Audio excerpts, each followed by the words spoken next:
अस्सलाम वालेकुम, मेरा नाम है नवीद शेख और आप देख रहे हैं सुपर टीम यूट्यूब चैनल। गोएबल एक जर्मन सियासतदान था जो हिटलर की गवर्नमेंट में प्रोपेगेंडा मिनिस्टर था। वो प्रोपेगेंडे में इतना माहिर था कि इसने इसे बामे अरूज तक पहुंचा दिया। ये वो शख्स था जिसने झूठ को भी सच कर दिखाया। इसका तरीका वारदात ये था कि बार बार झूठ बोलें ताकि ये लोगों को सच नज़र आने लगे। यही इसकी वजह शोहरत थी। इसने अपने इस झूठे प्रोपेगेंडे से इत्तेहादी लीडरों और इत्तेहादी फौजों को सख्त परेशान किए रखा। मौजूदा दौर में भारत गोएबल फ़िलासफ़ी पर अमल पह रहा है। भारत ने झूठ को अपनी मुल्की और गैर मुल्की पॉलिसी की बुनियाद बना रखा है। हाल ही में भारत ने झूठ के तमाम रिकॉर्ड तोड़ दिए हैं। भारतीय मीडिया इस सिनेरियो में पुल का किरदार अदा कर रहा है। यकीनन आज अगर गोएबल जिंदा होता तो इसको भारत और मोदी पर फ़ख्र होता, क्योंकि ज़मीनी, फ़िज़ाई और बहरी लड़ाई के हवाले से चीन हर लिहाज से भारत से बेहतर है। चीन के पास ज़्यादा अच्छा एयर डिफेंस सिस्टम है, चीनी मिसाइलों की रेंज ज़्यादा है, चीनी रेडार दुनिया के बेहतरीन रेडार्स हैं और इसके एयरक्राफ्ट स्टेल्थ टेक्नोलॉजी से लेस हैं। भारतीय फ़ौज के लिए हथियारों के हवाले से चीन का मुकाबला करना इसलिए भी मुश्किल है क्योंकि चीन की मईशत भारत से 5 गुना बड़ी है, मगर मईशत से भी ज़्यादा भारत के पास प्लानिंग का फुकदान है। यहाँ तक कि मैं आपको मिसाल दे देता हूँ कि पाकिस्तानी मईशत से भारतीय मईशत 9 गुना बड़ी है, मगर फिर भी भारत की पाकिस्तान के खिलाफ ऑफेंसिव कैपेबिलिटीज़ लिमिटेड हैं और ये डिफेंस कैपेबिलिटीज़ भारत एक दिन या चंद माह में पूरी नहीं कर सकता। इसके लिए सालों पर मुहित प्लानिंग और तैयारी की ज़रूरत है, मगर भारत इस वक्त असला खरीदने पर खूब पैसा लगा रहा है, बल्कि पानी की तरह पैसा बहा रहा है। एक ज़मीनी हकीकत ये भी है कि खित्ते के अमन को भारतीय जारहियत और जंगी जुनून से शदीद खतरात लाक है। मोदी हुकूमत दुनिया को ये गुमराह कुन तासुर देना चाहती है कि इसे कोई रोकने वाला नहीं और वो जब चाहे खित्ते में मनमानी कर सकता है। ये इंकशाफ सामने आया है कि भारतीय हुकूमत ने दफाई बजट में तो ज़बरदस्त इजाफा किया ही था, साथ ही इस साल के सालाना बजट में पाकिस्तान के खिलाफ इस्तेमाल किए जाने वाले मखसूस बजट में 100% इजाफे का इंकशाफ सामने आया। ये खबर स्वीडन के Stockholm International Peace Research Institute PIPRI पिपरी ने दी है। दूसरी जानिब टाइम्स ऑफ इंडिया के मुताबिक भारतीय फौजी क़यादत इलाके की तजर्बियाती और फौजी सूरत-ए-हाल का मजमूई जायज़ा ले रही है और बड़े पैमाने पर प्लानिंग कर रही है, यानी भारत खिफत मिटाने के लिए फिर कोई हमाकत कर सकता है। पाक फौज मुसलसल भारत के जासूसी ड्रोन गिरा रही है। इंडियन फौज की तरफ से लाइन ऑफ कंट्रोल की मुसलसल खिलाफ वर्जियाँ भी जारी हैं। साथ ही भारत पाकिस्तान में दहशतगर्दी को बढ़ावा भी दे रहा है। इसकी वाज़ेह मिसाल तहरीक तालिबान पाकिस्तान और BLA की खुलकर भारतीय पुष्ट बनाई है। अब तो ईरान ने भी भारत के मुंह पर थप्पड़ रसीद कर दिया है। ईरान ने भारत को चाबहार रेल प्रोजेक्ट से अलग कर दिया है। अब ईरानी हुकूमत अपने तौर पर रेल लाइन की तामीर करेगी। ये पूरा प्रोजेक्ट मार्च 2022 तक मुकम्मल होगा और ईरान इस रेलवे लाइन को भारत के बगैर ही मुकम्मल करेगा, यानी भारत इस खित्ते के आखिरी मुल्क जहां इनकी सुनी जाती थी वहां से भी फारिग हो गया है।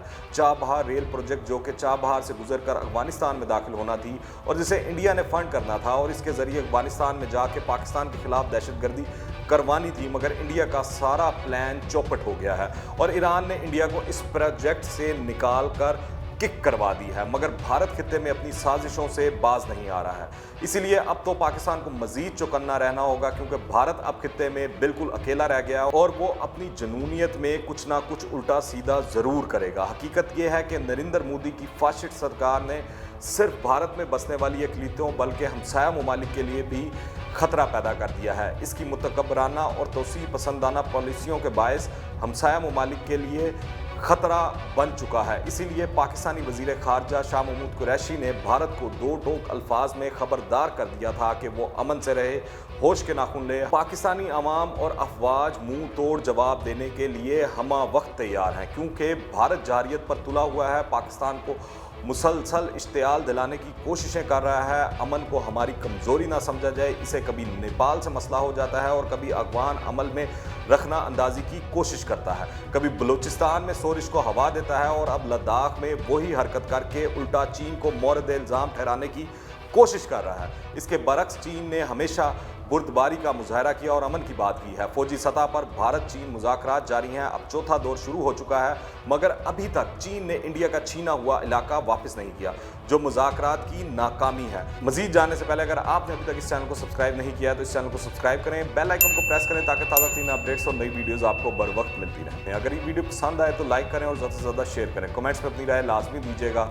हिंदुस्तान टाइम्स ने नाम जाहिर किए बगैर एक और फौजी ज़राए के हवाले से कहा है कि मुज़ाकरात में भारी हथियारों और जंगी साजो सामान को भी मरलावार फरीकैन के दरमियान तयशुदा फासले तक पीछे हटने पर भी बात होगी। इंडियन ज़राए ब्लॉग के मुताबिक दोनों मुल्कों की फौजों के पीछे हटने से फौजियों के दरमियान एक बफर जोन या एक महफूज फासला तो वजूद में आ जाएगा और किसी अचानक मुसल्लह तसादुम का खदशा दूर हो जाएगा।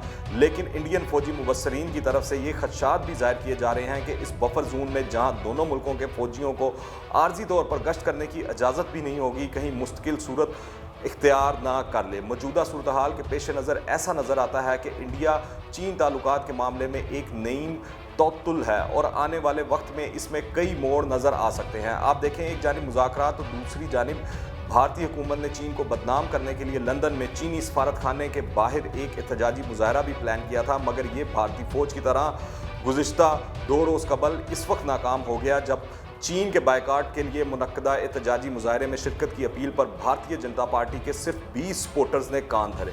टर्न आउट से भारत को इंतहाई मायूसी हुई कि इसको ये मुजाहरा कैंसिल करना पड़ा। लोगों के मुजाहरे में शिरकत यकीनी बनाने के लिए वसी पैमाने पर चलाई गई मुहिम पर हज़ारों पाउंड्स खर्च किए गए थे। मुजाहरे का इनेकाद भी लंदन में इनके अपने हाई कमीशन के जरिए इंडियन हुकूमत की बराह रास्त दरख्वास्त पर किया गया था, जिसका मकसद लद्दाख की गलवान वैली में गुज़िश्ता माह चीनी फौज से तसादुम में दर्जनों भारतीय फौजियों की हिलाकत पर एहतजाज करना था। यानी भारत का एक और प्लान फ्लॉप हो चुका है। रिटायर्ड भारतीय जर्नैलों ने अपनी हुकूमत से मुतालबा किया है कि भारतीय फौजियों की हिलाकत के रद्द अमल में चीन पर जवाबी वार करके तकरीबन 35 किलोमीटर तवील स्ट्रेटजिक अहमियत की हामिल इलाके पर कब्जा कर लिया जाए। तक हम मोदी हुकूमत ने खामोशी इख्तियार कर ली है और मुल्क और बैरून मुल्क एहतजाजी मुजाहरों पर ही इक्तफा किया जा रहा है। वजह मैं आपको बता देता हूँ। अस्करी लिहाज से देखें तो अक्सर चीन और लद्दाख में चीनी फौज ऊंचाई पर बैठी हुई है, लिहाजा इंडियन फौजियों को निशाना बनाना जंग की सूरत में इनके लिए ज़्यादा साजगार है। अगर गलवान में फुल स्केल जंग की सूरत हाल पैदा हुई तो पाकिस्तान के लिए सियाचिन में इंडिया की सप्लाई लाइन काटना बाएं हाथ का खेल है और इसके लिए बेहतरीन जगह अब भी कारगिल ही है। आपको मैं यहाँ बता दूँ, सियाचिन का महाज भी इंडिया ने शुरू किया था। 1984 तक इस इलाके में कोई डिमार्केशन या हदबंदी नहीं थी क्योंकि वहाँ कोई आबादी ही नहीं थी। जब इंडिया ने वहाँ जाकर मिलिट्री पोस्ट कायम की तो मजबूरन पाकिस्तान को भी ये करना पड़ा। ये वही शरारत इंडिया ने चीन के साथ करने की कोशिश की थी जिसका रिजल्ट आज हम सबके सामने है। इस वक्त बज़ाहिर खामोशी है मगर मुज़ाकरात का अमर डेडलॉक का शिकार है। चीन की तरफ से जो कुछ किया गया है वो इंडिया के लिए शटअप कॉल है अगर वो समझे तो। भारत हर तरफ, हर महाज, हर जानिब, हर जगह पर शिकस्त से दो चार है। इसमें कसूर भारत का अपना ही है। जो साजिशें और तोसी पसंदाना इकदाम वो दूसरों के खिलाफ करता रहा है, अब वो सब कुछ उसके गले पड़ चुका है और इस वक्त भारत खित्ते और आलमी सतह पर मुकम्मल तन्हाई का शिकार दिखाई देता है। मगर ग्रेटर इजराइल की तरह ग्रेटर इंडिया का ख्वाब भी वो मुहर्रिक है जो हिंदुस्तान को हर लिहाज से जारहाना पॉलिसियाँ अपनाने पर मजबूर किए हुए है। अस्करी माहिरीन के नज़दीक भारत बहुत पापड़ भी भेले तो चीन को फौजी एतबार से तबाह नहीं कर सकता और ना ही कोई ऐसा मौलिक वार कर सकता है जिसमें चीन का बड़ा नुकसान हो सकता हो। इस तमाम सूरत हाल में अब बीजिंग चाहता है कि श्योक दरिया की सीध को लद्दाख में हिंदुस्तान की सरहद बनाए ताकि कई बिलियन डॉलर्स का चीन पाकिस्तान इक़्तिसादी राहदारी मंसूबा हिंदुस्तानी फौज से मजीद दूर हो और ये भी यकीनी बनाना चाहता है कि तिब्बत समेत खंजराब, दरा, शारा, कराकरम और साय चीन भारत की नज़र से दूर रहें। अब भारत के पास सवाए सर खम करने के और कोई चारा बाकी नहीं बचा है। अगर आपने अभी तक इस चैनल को सब्सक्राइब नहीं किया है तो इस चैनल को सब्सक्राइब करें, बेल आइकन को प्रेस करें ताकि ताज़ा तीन अपडेट्स और नई वीडियोस आपको बर वक्त मिलती रहें। अगर ये वीडियो पसंद आए तो लाइक करें और ज़्यादा से ज़्यादा शेयर करें। कमेंट्स में अपनी राय लाजमी दीजिएगा। दुआ में याद रखें। अंटिल द नेक्स्ट टाइम, अल्लाह हाफिज़।